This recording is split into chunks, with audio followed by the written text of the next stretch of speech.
Some horror stories take place deep in the woods, others in forgotten asylums or cursed forests. But what if the most terrifying stories happen just a few doors down? These are true stories from haunted neighborhoods where fear lived right next door. Story 1. The House with the Yellow Curtains. I moved into the neighborhood after college, a quiet suburb just outside Boston. My house was at the end of a cul-de-sac, but next to mine stood a small, single-story house that looked frozen in time. Faded paint, broken shingles, and always those bright yellow curtains, drawn tightly shut. No one ever came or went. I asked the neighbors about it. They just shrugged.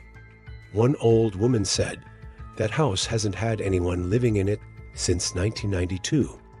But that couldn't be true, because every night I saw a figure standing behind the curtains, just still, watching. At first, I told myself it was a mannequin.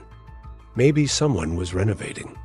But then one night, I woke up to tapping at my window. I live on the second floor. The next morning, I found a handprint on the glass, but it was on the outside and upside down, like someone had been hanging above it.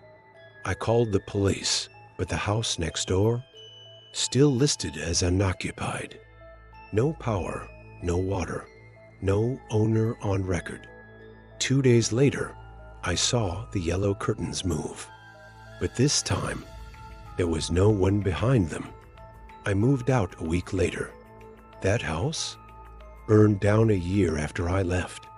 Firefighters say no one was inside. But some locals say the yellow curtains were still up, even as the house turned to ash. Story 2. The Street with No Birds. There's a street near where I grew up in Oregon that locals refuse to walk at night. Birch Hollow, they call it. But everyone just calls it Dead Row. Why? Because no birds ever fly over it. No insects.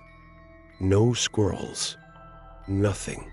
It's not that the houses are abandoned, they're occupied, even well kept. But there's an air about it, like something's watching. One night, when I was 17, I took a dare to ride my bike through the entire street at midnight. I didn't make it past the third house. The street was silent. Not quiet silent, like someone hit mute on the world. Then the lights in the second house flickered, and I saw a man standing on the roof, staring down at me. He didn't move. I turned to ride away, but my front tire popped as if something stabbed it. Then I heard breathing, right behind me. But when I turned around, no one was there. I left the bike and ran. Later, when I went back during the day with my dad, the bike was gone. We knocked on the door of the second house to ask. A woman answered, pale, with huge dark circles under her eyes. She said, "You should never come here at night. Not even we go outside. That street, still dead silent." Story 3. The neighbor who wasn't there 3 years ago. A couple moved in next door. Older man, maybe in his 60s, always in a gray bathrobe. He'd wave at me when I took the trash out. We never talked much, just polite nods. Until one night, I saw him standing in his yard, staring at my window for almost an hour.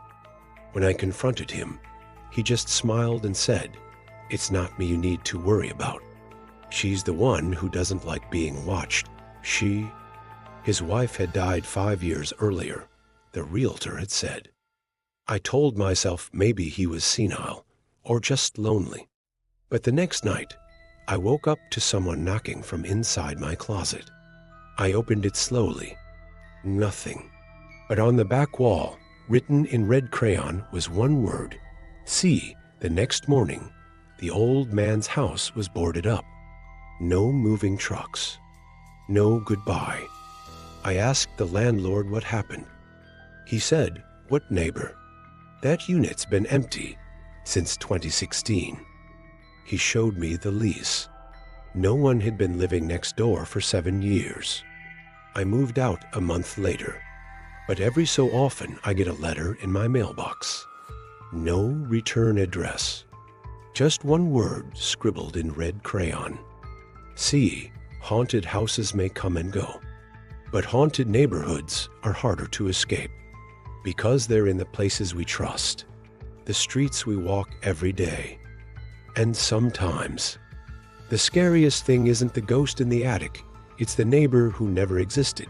If you've had a terrifying experience in your neighborhood, leave it in the comments below. And if you liked this video, like, subscribe, and stay close, because in the midnight chapters, every shadow tells a story.